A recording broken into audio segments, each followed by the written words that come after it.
నాగర్ కర్నూలు జిల్లాలో సీఎం రేవంత్ రెడ్డి మాట్లాడుతున్నారు. లైవ్ లో చూద్దాం. మంత్రివర్గ సభ్యులు పొంగులేటి శ్రీనివాస్ రెడ్డి గారు, వేదిక మీద ఉన్న మంత్రులందరూ, పార్లమెంట్ సభ్యులు, శాసన సభ్యులు, శాసన మండలి సభ్యులు, రాష్ట్ర ప్రభుత్వ అధికారులు, ప్రాణ సమానులైన మా నల్లమల్ల సోదర సోదరి మనలకందరికీ మనస్ఫూర్తిగా అభినందనలు, ధన్యవాదాలు. ఒకప్పుడు నల్లమల్ల ప్రాంతం అంటే వెనుకబడిన ప్రాంతం. ఈ ప్రాంతం అభివృద్ధి చేయాలి అనంటే ఎవరి తరము కాదు, ఎవరో నాయకుడు వచ్చి ఈ ప్రాంతాన్ని అభివృద్ధి చేయాలన్నట్టుగా మాట్లాడేవాళ్ళు. కానీ ఈనాడు మీ అందరి ఆశీర్వాదంతో, మీరు అభిమానంతో గుండెల్లో పెట్టుకొని భుజాల మీద మోసి కొండారెడ్డిపల్లి గ్రామం నుంచి ఈరోజు రాష్ట్రానికి నాయకత్వం వహించే తెలంగాణ రాష్ట్ర ముఖ్యమంత్రిగా ఇదే నల్లమల గడ్డ మీద నిలబడి మాట్లాడుతున్నా అంటే నా గుండె ఉప్పొంగింది. నా సంతోషానికి అవధులు లేవు. మన ప్రాంతం, ఈ ప్రాంతం నుంచి మహేంద్రనాథ్ గారు మీ అందరికీ తెలుసు. ఉమ్మడి రాష్ట్రంలో తెలంగాణ ప్రాంతం నుంచి ప్రాతినిధ్యం వహించిన మహేంద్రనాథ్ గారు నిజాయితీకి మారు పేరు. వారే కాదు, ఈనాడు ఈ ప్రాంతానికి సంబంధించిన మన బిడ్డ ఉత్తమ పార్లమెంటేరియన్ జైపాల్ రెడ్డి గారు దేశాన్ని వన్నె తీసుకొచ్చి పాలమూరు ప్రాంతం వాళ్ళు మేధావులు అని నిరూపించి ఉత్తమ పార్లమెంటేరియన్గా రాణించిన వాడు. వారే కాదు, మొట్టమొదటి హైదరాబాద్ రాష్ట్రం నిజాం సర్కారుల నుంచి స్వేచ్ఛ వాయువులు పీల్చుకున్న తర్వాత ఏర్పడ్డ మొట్టమొదటి రాష్ట్రానికి ముఖ్యమంత్రిగా మన పాలమూరు బిడ్డ బూర్గుల రామకృష్ణారావు గారు పరిపాలనను ఏ విధంగా చేయొచ్చో నిరూపించిన బిడ్డ పాలమూరు బిడ్డ బూర్గుల రామకృష్ణారావు గారు. మరి అలాంటి పాలమూరు ప్రాంతమన్నా, నల్లమల్ల అటవీ ప్రాంతమన్నా నాకు ఎంతో గర్వకారణం. ఎవరైనా నీది పాలమూరు అని అడిగినా, నువ్వు నల్లమల్ల బిడ్డవా అని అడిగినప్పుడు నాకు చాలా సంతోషం కలుగుతుంది. నా ప్రాంతం ఒక గొప్ప ప్రాంతం. ఈ ప్రాంతం నుంచి వచ్చిన వాళ్ళము, మేం కష్టపడతాం, కష్టాన్ని నమ్ముకుంటామని చెప్పి గర్వంగా చెప్తా. పాలమూరు జిల్లా అంటే ఒకనాడు తట్ట పని, పార పని, మట్టి పని, ఎక్కడికైనా ముంబై అయినా పూనా అయినా ఎక్కడైనా వలస పోవాలంటే, ఎక్కడ ప్రాజెక్టులు కట్టాలన్నా, ఎక్కడ తట్ట పని, పార పని, మట్టి పని ఉందంటే పాలమూరు నుంచే పిలిచేవాళ్ళు. అది మనకు అవమానం కాదు. పాలమూరు జిల్లా ప్రజలు కట్టిన ప్రాజెక్టులు ఈ దేశం నలుమూలల ఈనాడు సాగునీరును అందిస్తున్నాయంటే మన రక్తాన్ని చెమటగా మార్చి ఈ మట్టి పని చేయబట్టి ఈ ప్రాజెక్టులు పూర్తయి ఈ దేశం ఇవాళ సస్యశ్యామలంగా మారింది. అదేవిధంగా సోదరులారా, ఇవాళ ఈరోజు ఈ నల్లమల అటవీ ప్రాంతంలో నల్లమల డిక్లరేషన్ మా సహచర మంత్రివర్గ సభ్యుల మధ్యలో ఈరోజు డిక్లేర్ చేసుకుంటున్నాము అని అంటే, ఆనాడు ఎన్నికల సమయంలో వచ్చినప్పుడు మీరు డాక్టర్ వంశీకృష్ణ గారిని 50,000 మెజారిటీతో గెలిపించండి, మళ్ళీ ముఖ్యమంత్రిగా ఈ ప్రాంతానికి వస్తా, ఈ ప్రాంతం నా ప్రాంతం, ఈ ప్రాంతాన్ని అభివృద్ధి పదం వైపు నడిపించి ఆదర్శ నియోజకవర్గంగా తీర్చిదిద్దుతా అని ఆనాడు ఎన్నికల సమయంలో మీకు మాట ఇవ్వడం జరిగింది. ఆ మాట ప్రకారం మీరు మీ మాట నిలబెట్టుకున్నారు. డాక్టర్ వంశీకృష్ణను అత్యధిక మెజారిటీతో 50,000 పైన మెజారిటీతో గెలిపించి నల్లమల్ల పౌరుషాన్ని ఈ ప్రాంతం కాంగ్రెస్ పార్టీకి అండగా నిలబడుతుంది. ఈ ప్రాంతం వాడు ముఖ్యమంత్రి అయితే మా కష్టాలు తీరుతాయని మీరు ఆశీర్వదించి వంశీకృష్ణ గారిని గెలిపించరు. ఈనాడు 65 మంది శాసనసభ్యులు తెలంగాణ నలుమూలలో గెలిపించడం వల్ల తెలంగాణ రాష్ట్ర ముఖ్యమంత్రిగా మీ బిడ్డ ఈరోజు మీ మధ్యలో నిలబడి నేను నల్లమల ప్రాంతం వాడిని, తెలంగాణ రాష్ట్రానికి ముఖ్యమంత్రి అని చెప్పుకునే గర్వపడే విధంగా ఈనాడు ఇక్కడ నిలబడ్డం. ఈరోజు నా బాధ్యత పెరిగింది. వంశీకృష్ణ గారు కొన్ని అంశాలను ప్రస్తావించండి. ఈ ప్రాంత అభివృద్ధికి సంబంధించి ఈ ప్రాంతాన్ని అభివృద్ధి చేయడం అనేది వంశీకృష్ణ గారికి ఎంత బాధ్యత ఉందో వారితో సమానంగా బాధ్యతను పంచుకోవడానికి ఈ ప్రాంతానికి అవసరమైన నిధులు మంజూరు చేయడానికి ప్రత్యేకమైన ప్రణాళికలు ఏర్పాటు చేసి ఇంతకుముందే కలెక్టర్ గారికి, షరత్ ఐఏఎస్ ఆఫీసర్ గారికి, ఇతర అధికారులకు మా ఉప ముఖ్యమంత్రి గారికి విజ్ఞప్తి చేసిన నా ప్రాంతాన్ని అభివృద్ధి చేయడానికి ప్రత్యేకమైన ప్రణాళికలు రచించండి, దానికి అవసరమైన నిధులను విడుదల చేయాలి, ఈ ప్రాంతంలో సాగునీరు అందాలి, ఈ ప్రాంతంలో పేదలకు విద్య, ఉద్యోగ, ఉపాధి అవకాశాలు ఇవ్వాలి అని చెప్పి మా సహచర మంత్రివర్గ సభ్యులతో పాటు అధికారులకు సూచన చేయడం జరిగింది. మిత్రులారా, ఇవాళ ఈరోజు ఏర్పాటు చేసుకున్న కార్యక్రమం 29 మంది గిరిజన కుటుంబాలు 45 ఎకరాలలో ఆనాడు ఈ భూముల్లో వాళ్ళు దున్నుకుంటే ఈ పోడు భూములు పోరు భూములుగా మారినాయి. ఆనాడు ఈ పోరు భూముల్లో పోరాటం చేసిన గిరిజనులను బేడీలు వేసి జైలుకు పంపించిన చరిత్ర గత ప్రభుత్వానిదైతే ఈనాడు అదే భూముల్లో సోలార్ పవర్ ప్లాంట్లు పెట్టి వాళ్లకు మంచి తోటలు పెట్టి మంచి పంటలు పండే ఫలాలను ఇచ్చే భూములుగా మార్చి ఈ రోజు ఆ గిరిజనులు ఆత్మగౌరవంతో బ్రతికే విధంగా ఇందిరా సౌర గిరి జల విధానాన్ని ఈ రోజు ప్రవేశపెట్టడం జరిగింది. అయితే మా ఉప ముఖ్యమంత్రి గారికి నాదొక సూచన, ఈ ఇందిరా సౌర గిరి జల వనరుల అంటే పలకడానికి మాకు కొంచెం కష్టంగా ఉంది, ఇందిరా సోలార్ గిరి జల విధానం అనే కింద మార్చండి, సౌర అనే బదులు కంటే సోలార్ అని పెడితే మా వాళ్ళకి అల్కగా అర్థమవుతుంది, మేము అల్కగా మాట్లాడడానికి ఉంటుందని వారికి నేను విజ్ఞప్తి చేస్తున్నా.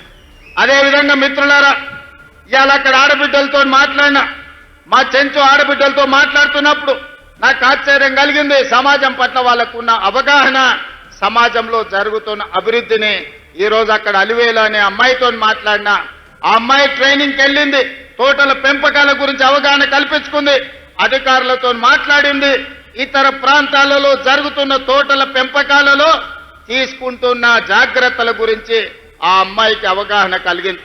అందుకే ఈరోజు నేను కలెక్టర్ గారికి ఆదేశాలు ఇచ్చిన, ఎవరైతే ఈ గిరిజన ప్రాంతాలలో ఉన్న ఆడబిడ్డలు ఈ తోటల పెంపకంలో కానీ సోలారు విద్యుత్తు మోటార్లు పెట్టుకోవడంలో కానీ అదే విధంగా వాళ్ళ ఇంటికి సోలారు విద్యుత్తు పెట్టుకోవడానికి అవసరమైన ప్రణాళికలు అవగాహన కల్పించడానికి వాళ్ళకు అవకాశం ఇచ్చండి, వాళ్ళను అచ్చంపేట నలుమూలల తిప్పండి అని చెప్పి నేను కలెక్టర్ గారికి ఆదేశాలు ఇచ్చిన.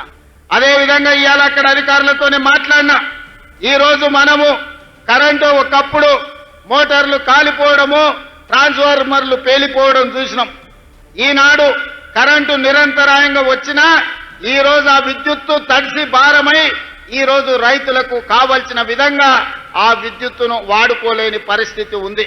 అందుకే ఈరోజు ఈ అచ్చంపేట ప్రాంతంలో మా వంశీకృష్ణ గారి విజ్ఞప్తి మేరకు ఎన్ని మోటార్లు ఉన్నాయో మొత్తం నియోజకవర్గంలో అందరి రైతులకు ఉచితంగా సోలార్ విద్యుత్తు పంపు సెట్లు ఇచ్చి ఈ వేదిక మీద నుంచి తెలంగాణ ప్రజలందరికీ నేను ఒక విజ్ఞప్తి చేయదలుచుకున్నా. నా సొంత ప్రాంతం అచ్చంపేట ప్రాంతం, ఈనాడు ఏ రైతు కూడా విద్యుత్ వినియోగాన్ని చేసే మోటార్లు కాదు, రాబోయే 100 రోజుల్లో ప్రతి రైతుకు సోలారు విద్యుత్ మోటార్ను అందించి సోలారు విద్యుత్ ఉత్పత్తి మోటార్లకే కాదు, రేపు భవిష్యత్తులో అదనంగా సోలారు విద్యుత్తును ఉత్పత్తి చేసి ప్రభుత్వానికి అమ్మే విధంగా ఆ ఆడబిడ్డలకు 3,000, 4,000, 5,000 ప్రతి నెల ఆదాయం వచ్చే విధంగా ఈరోజు ప్రణాళికలు రచించండి అని చెప్పి మా అధికారులకు చెప్పిన. అందుకే ఇవాళ అచ్చంపేట నియోజకవర్గాన్ని ఈ రాష్ట్రానికి, దేశానికే ఆదర్శంగా తీర్చిదిద్దే బాధ్యతను స్థానికైన రైతులు, గిరిజనులు, ఇక్కడికి విచ్చేసిన వేలాది మంది రైతులు బాధ్యతగా తీసుకోండి. ప్రపంచానికే మన అచ్చంపేటను ఆదర్శంగా తీర్చిదిద్దుదాం. దానికి అవసరమైన నిధులను ఇచ్చే బాధ్యత మీ సోదరుడిగా నేను తీసుకుంటాను అని చెప్పి మీకు అందరికీ విజ్ఞప్తి చేస్తున్నా. సాగునీటి ప్రాజెక్టులు కావచ్చు, రోడ్లు కావచ్చు, కళాశాలల గురించి మా వంశీకృష్ణ గారు చెప్పారు. దానికి సంబంధించిన ప్రణాళికలన్నిటిని కూడా అధికారులకు ఇవ్వండి, అంచనాలు తెప్పించి వాటికి అవసరమైన మంజూరు చేయడానికి అన్ని జాగ్రత్తలు, అన్ని నిర్ణయాలు తీసుకుంటామని చెప్పి నేను ఈ వేదిక మీద నుంచి నేను చెప్పదలుచుకున్నా. మిత్రులారా, ఇవాళ ఆలోచన చేయండి. 2023 డిసెంబర్ 7 నాడు మనం అధికారం చేపట్టిన తర్వాత ఈనాటి వరకు దాదాపుగా తుమ్మల నాగేశ్వరరావు గారి నాయకత్వంలో రైతులకు 60,000 కోట్ల రూపాయలు ఈ రోజు రైతుల మీద ఖర్చు పెట్టినాం. అందులో 21,000 కోట్ల రూపాయలు రైతు రుణమాఫీలోనే ఖర్చు పెట్టినాం. రైతు భరోసా కావచ్చు, రైతు రుణమాఫీ కావచ్చు. అదే విధంగా ఒకనాడు పంట పండిస్తే మీరు ఒరేసుకుంటే ఉరేసుకున్నట్టే అని ఆనాటి ముఖ్యమంత్రి గారు మాట్లాడినారు, మీకు అందరికీ తెలుసు. కానీ ఆయన మాత్రం ఆయన ఫామ్ హౌస్ లో 150 ఎకరాలలో ఒరేసుకొని 4,200 క్వింటాలు అమ్ముకున్నాడు. సరే దొరగారి పంట పొలంలో మరి బంగారం పండిందేమో నాకైతే తెలియదు, కానీ పేదలు పండించిన ఒడ్లు కొనను అన్నాడు. కానీ మన ప్రభుత్వం వచ్చిన తర్వాత మీరు వరి పండించండి, సన్నాలు పండించండి, మీకు గిట్టుబాటు ధరనే కాదు మీకు 500 రూపాయల బోనస్ ఇచ్చి రైతులను ఆదుకుంటాం, పండించండి అని అంటే మొన్నటి ఎండాకాలంలో యాసంగిలో 1,56,00,000 మెట్రిక్ టన్నుల క్వింటల్ మీరు ఒడ్లు పండించి దేశంలోనే చరిత్ర సృష్టించరు. ఈసారి వానకాలంలో కూడా అత్యధికంగా 1,35,00,000 మెట్రిక్ టన్నుల వడ్లు ఉత్పత్తి చేసి దేశంలోనే అత్యధికంగా ఈ సంవత్సరంలో దాదాపుగా 2,80,00,000 పైచలకు లక్షల క్వింటాల వడ్లు మీరు పండించారు. అంటే ఈరోజు వరి పండిస్తే ఉరేసుకోవాలనే కాడి నుంచి వరి పండిస్తే గిట్టుబాటు ధరనే కాదు మీకు 500 రూపాయల బోనస్ ఇస్తామని చెప్పినాం. ఆనాడు సన్నాలు పండించండి నేను అన్నప్పుడు కొంతమంది అవహేళన చేసిరు. సన్నాలు పండించమంటుండు ఈ సన్నాసి అని ఒక నాయకుడు అన్నాడు. కానీ ఇవాళ మా పేదలు మా ఆడబిడ్డలు ఇక్కడ ఉన్నారు, అక్కడ పక్కన చాలా మంది మా అక్కలు మా సోదరిమణులు ఉన్నారు. వాళ్ళని నాకు కొంచెం దూరంగా కూర్చోబెట్టారు. కానీ నేను వాళ్ళందరినీ చూస్తున్నా, మా అక్కలందరూ చేయొద్దండి, అక్క మీకు సన్న బియ్యం వచ్చినాయా రాలేదా, ఇవాళ సన్న బియ్యం ద్వారా మీ పిల్లలకు మంచి అన్నం వండి పెడుతుండ్రా లేదా, మీ ఇంటాయనకు 3 పూటల భోజనం పెడుతుండ్రా లేదా ఒక్కసారి చెప్పండి. ఇవాళ మా అక్కల ఆడబిడ్డల కళ్ళల్లో సంతోషం చూడండి. ఆయల్ల రేషన్ షాపులో పోతే బియ్యం తెచ్చుకుంటే బర్రెలకు దానా కింద వాడేది, లేకపోతే రేషన్ షాపోడే కిలోకు 10 రూపాయలు మనకిచ్చి వాడే కొనుక్కునేది. కానీ ఇవాళ ఉత్తమ్ కుమార్ రెడ్డి గారి మంత్రిగా ఈ రోజు సన్న బియ్యం ప్రతి పేదవాడికి అందించడం ద్వారా బుక్కెడు బువ్వ ఇవాళ సన్న బియ్యంతో మనం తింటున్నాం. మేమందరం మీకు ఇవ్వడం కాదు, పేదవాళ్ళ ఇళ్లలో నేను, మా ఉప ముఖ్యమంత్రి గారు, మా వ్యవసాయ శాఖ మంత్రి గారు, మా సాగునీటి పారుదల శాఖ మంత్రి గారు, ప్రతి మంత్రి, మా రెవెన్యూ మంత్రి గారి ఇండ్లల్లో పేదవాళ్ళ ఇంటికి వెళ్ళి వాళ్ళు వండిన సన్న బియ్యమే మేము తినొచ్చిన మాట వాస్తవం కాదా? ఆయల్లో సన్నాలు బండియబట్టి ఈనాడు పేదలకందరికీ ఈరోజు సన్న బియ్యం ఇవ్వడం ద్వారా ఈరోజు రేషన్ బియ్యం మనము ఆత్మ గౌరవాన్ని పెంచే విధంగా అవి వండుకొని తింటున్నాము అని అంటే రైతులు పండించే సన్న బియ్యం మళ్ళీ రైతులకే మీరు వడ్లు పండిస్తే వాటిని బియ్యంగా మార్చి మళ్ళీ పేదలకే సన్న బియ్యం అందిస్తున్నాం.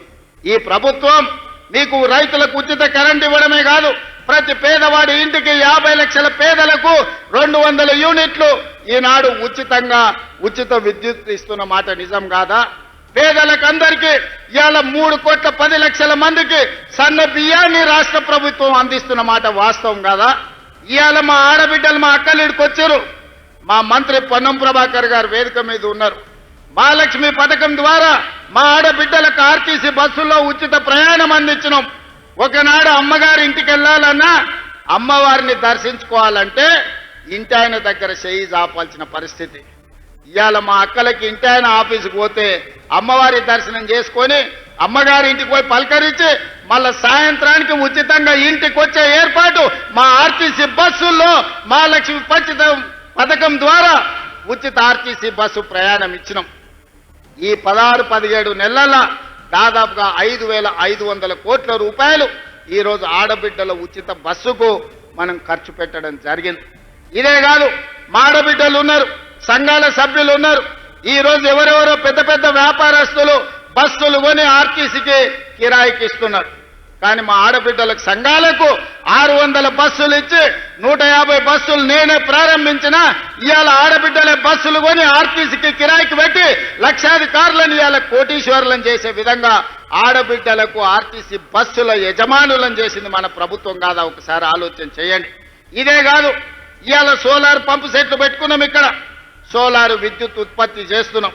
ఒకనాడు ఏమనేది సోలార్ అంటే అదాని అనేటోళ్ళు, పెట్రోల్ బంకుల వ్యాపారం అంటే అంబానీలు అనేటోళ్ళు. కానీ ఇవాళ మా ఆడబిడ్డలకు 1000 మెగావాట్ల సోలారు విద్యుత్ ఉత్పత్తి చేసే ఒప్పందాలు భట్టి విక్రమార్క గారితో చేయించి సోలారు ఉత్పత్తి చేయండి, కోటీశ్వర్లు గాంధీ అని చెప్పి 1000 మెగావాట్లు వాళ్లకు బ్యాంకు ద్వారా లోన్లు ఇప్పించి ఇవాళ ఒప్పందాలు చేయించినాం. ఇవాళ రిలయన్స్ పెట్రోల్ బంకులు కాదు, మా మహిళా శక్తి, ఇందిరా మహిళా శక్తి పెట్రోల్ బంకులు వచ్చినాయి.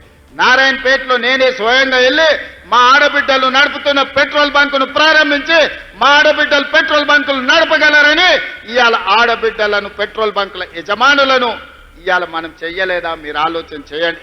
ఇదే కాదు, హైటెక్ సిటీ అన్న శిల్పారామం చుట్టుముట్టుతంటే కోటీశ్వరులే ఉంటారు, మల్టీనేషనల్ కంపెనీలు ఉంటాయని చర్చ జరిగేది. విప్రో, ఇన్ఫోసిస్, మైక్రోసాఫ్ట్ లాంటి ప్రపంచ దిగ్గజ కంపెనీలకు అక్కడ ఆఫీసులు ఉన్నాయి. కానీ అక్కడనే 3.5 ఎకరాల స్థలం మా మహిళా సంఘాలకు ఇచ్చి వాళ్ళు ఉత్పత్తి చేసే వస్తువులను అమ్ముకోవడానికి ప్రపంచ కంపెనీలతో పోటీ పడే విధంగా మా ఆడబిడ్డలకు శిల్పారామం పక్కన 3.5 ఎకరాల భూమి కేటాయించి 106 స్టాళ్లు పెట్టి వాళ్ళ ఉత్పత్తులన్నిటిని అమ్ముకోవడానికి వాళ్ళ ఆత్మ గౌరవం నిలబడే విధంగా అదాని అంబానీలతో పోటీ పడే విధంగా ఇవాళ మా ఆడబిడ్డలకు అవకాశం కల్పించింది. నేను ఒకటే చెప్పిన మా మంత్రివర్గ సహచరులకు, మా అధికారులకు, రాబోయే రోజుల్లో 2029 లోపల 1 కోటి మంది ఆడబిడ్డల్ని కోటీశ్వరులుగా చేసే విధంగా లక్ష్యం పెట్టుకోండి. ఆ దిశగా పనిచేద్దాం. ఆడబిడ్డ చేతిలో రూపాయి ఉంటే వాళ్ళ పిల్లలకు ఉపయోగపడుతుంది, వాళ్ళ కుటుంబం బాగుపడుతుంది. ఒక్క ఆడబిడ్డ ఆర్థికంగా నిలబడితే కుటుంబాన్ని మొత్తం నిలబెడుతుంది. అదే 1 కోటి మంది ఆడబిడ్డలు ఆర్థికంగా నిలబడితే తెలంగాణ రాష్ట్రం ప్రపంచానికి ఆదర్శంగా మారి అత్యధిక ధనిక రాష్ట్రంగా తెలంగాణ రాష్ట్రాన్ని మన ఆడబిడ్డలు తీర్చిదిద్దడానికి అవకాశం ఉన్నది. అందుకే ఇవాళ ఆడబిడ్డల్ని ఆర్థికంగా నిలబెట్టాలన్న ఆలోచనతోటి అన్ని ప్రణాళికలు చేస్తూ మనం ముందుకు వెళ్తున్నాం. ఒక పక్కన రైతులకు గిట్టుబాటు ధర అందించడమే కాకుండా బోనస్లు ఇచ్చి రైతులకు రైతు రుణ విముక్తి చేసి రైతులను ఆదుకున్నాం. అదేవిధంగా విద్యార్థులు, నిరుద్యోగ యువకులు ఆనాడు ప్రభుత్వంలో నోటిఫికేషన్ల కోసం నిరసనలు తెలిపి ధర్నాలు చేసి అంతకంటే వెనక్కి వెళ్తే తెలంగాణ రాష్ట్ర సాధనలో ఉద్యమాలు చేసి పోరుబాట బట్టి అమరులై ఆనాడు ప్రాణాలు అర్పించే తెలంగాణ రాష్ట్రం తెస్తే ఉద్యోగ నోటిఫికేషన్లు ఆ ప్రభుత్వం ఇయ్యలేదు. కానీ మనం వచ్చిన తర్వాత మొదటి సంవత్సరంలోనే దాదాపుగా 60,000 ఉద్యోగ నియామకాలు ఇచ్చి దేశంలోనే మొదటి రాష్ట్రంగా ఉద్యోగ నియామకాలు అందించిన ప్రభుత్వ ఉద్యోగాలు 60,000, ప్రైవేటు ఉద్యోగాలు 1,00,000 ఉద్యోగాలు. ఈ మొత్తం 16 నెలల్లో 1,50,000 ఉద్యోగాలు అందించి ఈ రోజు నిరుద్యోగులను ఆదుకున్నాం. ఆనాటి ప్రభుత్వంలో నోటిఫికేషన్ల కోసం చిక్కడపల్లిలో ధర్నాలు జరిగేది. ఆనాటి ప్రభుత్వంలో ఉస్మానియా, కాకతీయ యూనివర్సిటీలో ప్రభుత్వ నోటిఫికేషన్లు ఇవ్వండి అని ఉద్యమాలు జరిగినాయి. కానీ మన ప్రభుత్వంలో నోటిఫికేషన్లు ఇస్తుంటే మీద నోటిఫికేషన్లు ఇస్తే మాకు కష్టమవుతుంది, నిదానంగా నోటిఫికేషన్లు ఇవ్వండి, నోటిఫికేషన్లు కొన్ని తగ్గించండి అని చెప్పి ధర్నాలు చేసే పరిస్థితి వచ్చింది. దేశంలో ఎక్కడ కూడా ఇస్తున్న నోటిఫికేషన్లను కొంత వాయిదా వేయమని ధర్నాలు జరగలే. అంటే నిరుద్యోగ యువకుల పట్ల మాకున్న చిత్తశుద్ధి, దీన్ని బట్టి మీరు అర్థం చేసుకోండి. అదేవిధంగా విద్యకు సంబంధించి అన్ని యూనివర్సిటీలలో 12 యూనివర్సిటీ వైస్ ఛాన్సలర్లను నియమించడమే కాదు, ఖాళీలను భర్తీ చేసి పిల్లలకు నాణ్యమైన చదువు చెప్పించాలి. పిల్లలు చదువుకున్నప్పుడే ఈ దేశ భవిష్యత్తు తరగతి గదుల్లో ఉంది, వాళ్లకు నాణ్యమైన విద్యను అందించండి. అప్పుడే ఈ రాష్ట్రం దేశానికి ఆదర్శంగా ఉంటుంది అని చెప్పి ఉద్యోగ నియామకాలు చేపట్టినాం. ఇవే కాదు, ఎస్సీ, ఎస్టీ, బీసీ, మైనారిటీ వివిధ రెసిడెన్షియల్ స్కూళ్లు ఎక్కడ బిల్డింగ్ లేక చిన్న రూముల్లో, పోల్ట్రీ ఫాముల్లో నడుపుతుంటే young India integrated residential schools 25 ఎకరాలలో 200 కోట్ల రూపాయలతోని ప్రతి నియోజకవర్గంలో ఒక యంగ్ ఇండియా ఇంటిగ్రేటెడ్ రెసిడెన్షియల్ స్కూళ్లను అందించి పేదలకు విద్యను అందించాలి, ఆ పిల్లల భవిష్యత్తును తీర్చిదిద్దాలి అని ఇవాళ మన ప్రభుత్వం ప్రణాళికబద్ధంగా ముందుకు వెళ్తుంది. మిత్రులారా, ఇవాళ ఆలోచన చేయండి. రైతులు కావచ్చు, మహిళలు కావచ్చు, విద్యార్థి నిరుద్యోగ యువకులు కావచ్చు, ఈ రాష్ట్రానికి తీసుకొస్తున్న పెట్టుబడులు కావచ్చు, 16 నెలల్లో 3 లక్షల కోట్ల రూపాయల పెట్టుబడులు తెచ్చి ప్రపంచ దిగ్గజ కంపెనీలను హైదరాబాద్కు రప్పించి ఈ రోజు అభివృద్ధి పదం వైపు మనం నడిపిస్తున్నాం. పోయిన సంవత్సరాన్ని మొత్తం లెక్కగట్టి కేంద్ర ప్రభుత్వం నిత్యావసర వస్తువులను నియంత్రించడంలో ఏ రాష్ట్రం విజయం సాధించింది అంటే కేంద్ర ప్రభుత్వమే ప్రకటించింది. తెలంగాణ రాష్ట్ర ప్రభుత్వం నిత్యావసర వస్తువులను నియంత్రించి పేదలకు అందుబాటులో తీసుకొచ్చింది. నెంబర్ 1 రాష్ట్రం తెలంగాణ రాష్ట్రం అని కేంద్ర ప్రభుత్వమే ఇచ్చింది. కేంద్రంలో మన ప్రభుత్వం లేదు, పరాయి పార్టీకి సంబంధించిన ప్రభుత్వం ఉన్నా మనల్ని అభినందించక తప్పలేదు.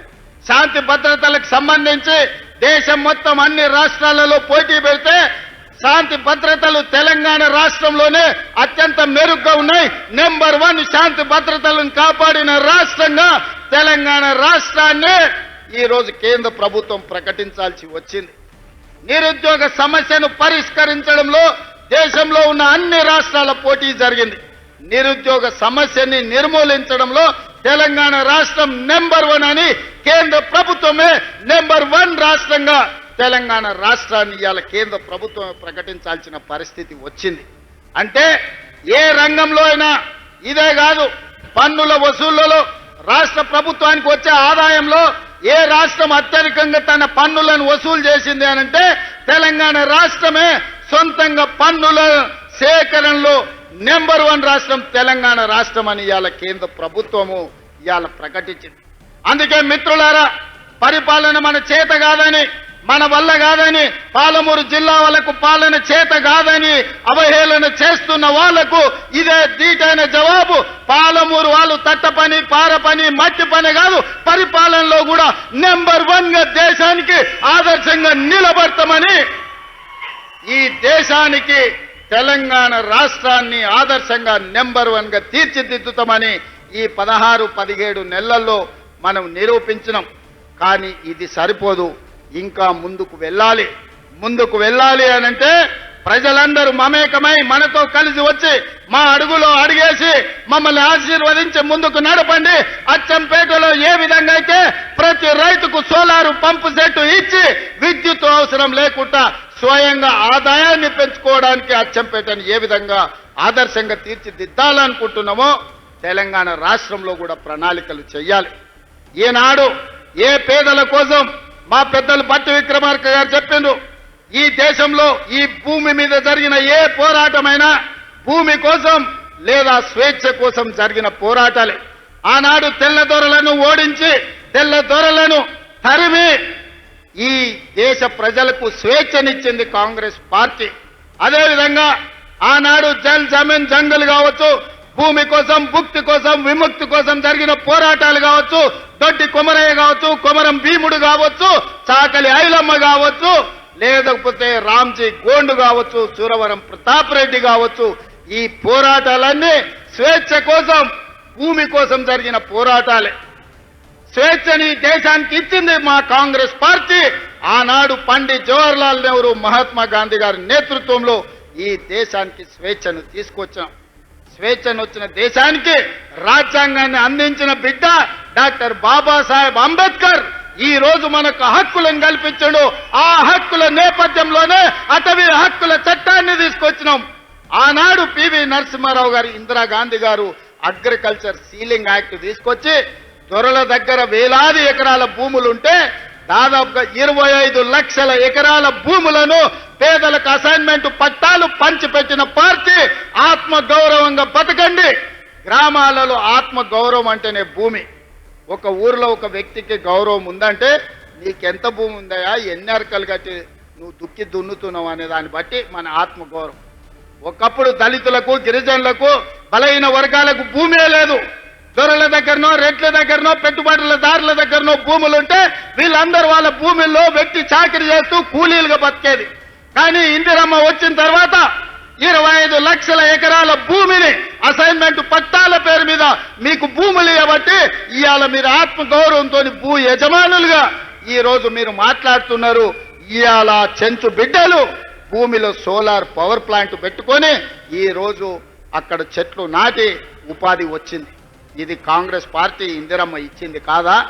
ఇవాళ నిన్నగాక మొన్న జరిగిన పహల్గాం నేపథ్యంలో ఇండియా పాకిస్తాన్ యుద్ధం జరిగిన తర్వాత ప్రధానమంత్రి ఎట్లా ఉండాలంటే ఇందిరమ్మ లాగా ఉండాలి, నిటారుగా నిలబడి దేశాన్ని రక్షించాలి, పాకిస్తాన్ తోటి యుద్ధం చేసి యుద్ధంలో పాకిస్తాన్ 2 ముక్కలు చేసి ఒక ముక్క బంగ్లాదేశ్, రెండో ముక్క పాకిస్తాన్ అని ఇందిరమ్మ నిరూపించింది 54 ఏళ్ల క్రితం. అలాంటి పౌరుషం కలిగిన నాయకురాలు ఈ దేశానికి ప్రధానమంత్రిగా ఉంటే 50 ఏళ్ల తర్వాత ఈరోజు మీరు ఆలోచన చేయండి, ఎంతో మంది ప్రధానమంత్రులైన, ఎంతో మంది రాష్ట్రపతులైన, కానీ తండాలలో, గూడాలలో, మారుమూల పల్లెల్లో వాళ్ళ పేర్లు గుర్తు లేవు. కానీ ఏ గూడెంలో ఏ ఆదివాసి దగ్గరికి వెళ్ళి వాళ్ళని తలుపు తట్టండి, వాళ్ళ గుండెలోకి తొంగి చూడండి, వాళ్ళ గుండెల్లో ఇందిరమ్మ ఉన్నదా లేదా 50 ఏళ్ల తరువాత కూడా ఇవాళ పేదోడి గుండెల్లో, తండాలలో, గూడాలలో ఇందిరమ్మ ఉన్నది అంటే మన అమ్మ కంటే ఎక్కువగా మనల్ని ప్రేమించింది, మన బాగు కోరుకున్నది, మన బతుకులు బాగు చేసింది. అందుకే ఈ రాజ్యం ఇందిరమ్మ రాజ్యం. అందుకే ఈరోజు మా పేరు ఇందిరా సోలార్ గిరిజల వికాసం అని ఈరోజు మనం పెట్టుకున్నాం. పేదోళ్ళు, దళితులు, గిరిజనుల గూడాలలో వాళ్ళ కళ్ళల్లో వెలుగు చూడాలి అని చెప్పి ఇందిరమ్మ ఆనాడే పునాదులేసింది. ఆ ఇందిరమ్మ వారసులుగా ఈరోజు మేము మీ ముందుకు వచ్చి నిలబడ్డాం. సోదరులారా, ఇవాళ మీరు ఆలోచన చేయండి, 10 ఏళ్ళు తెలంగాణ రాష్ట్రంలో ఏ ఒక్క నాడైనా ముఖ్యమంత్రి వచ్చిండా, గిరిజనులను కలిసిండా?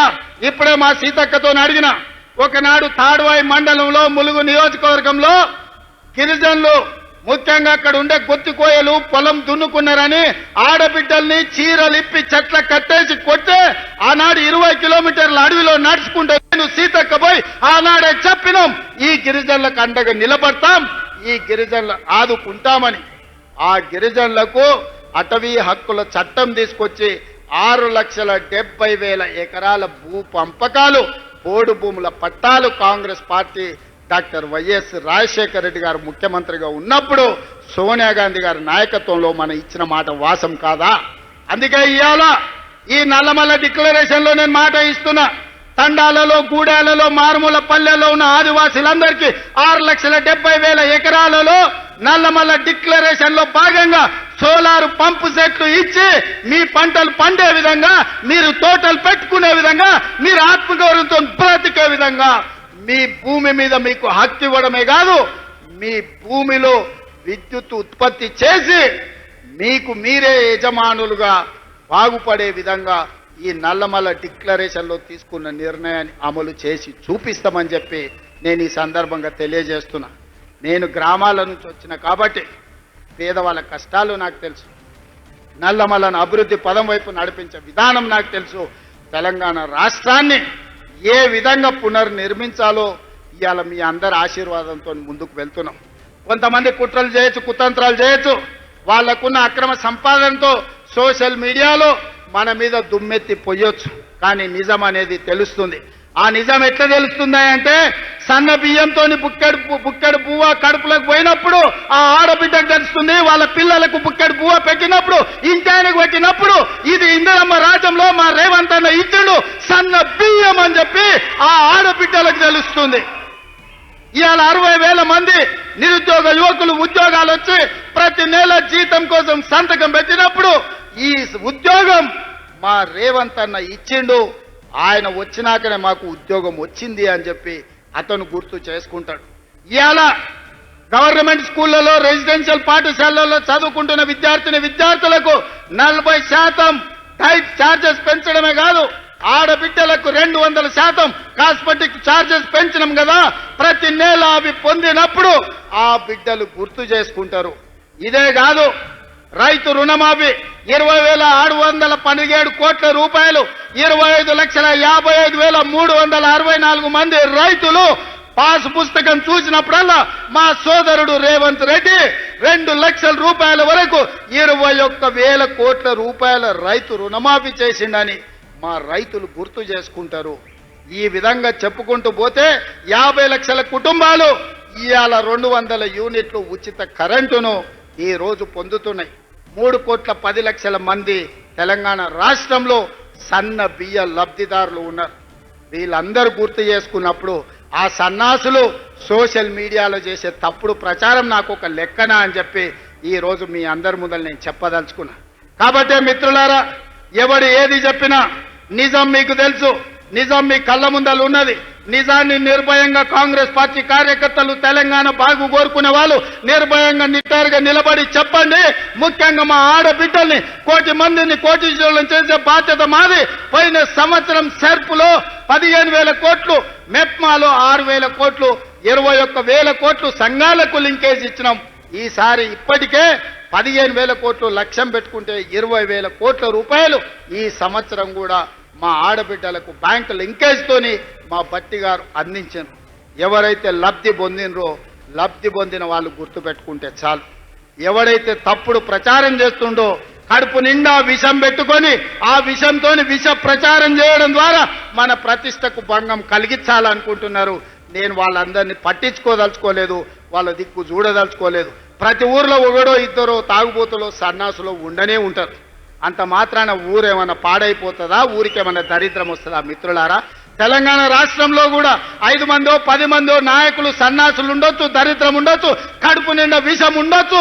కానీ కష్టపడే మీ సోదరుడు మీ రేవంత్ అన్న రోజుకు 24 గంటలు మీకోసం కష్టపడతాడు.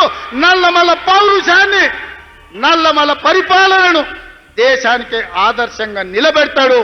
ఈ రాష్ట్రాన్ని అభివృద్ధి పదం వైపు నడిపించడానికి ఆశీర్వదించి అండగా నిలబడ్డందుకు మీకందరికీ మనస్ఫూర్తిగా ధన్యవాదాలు తెలియజేస్తూ మీ అందరి దగ్గర సెలవు తీసుకుంటున్న మిత్రులారా, ధన్యవాదాలు.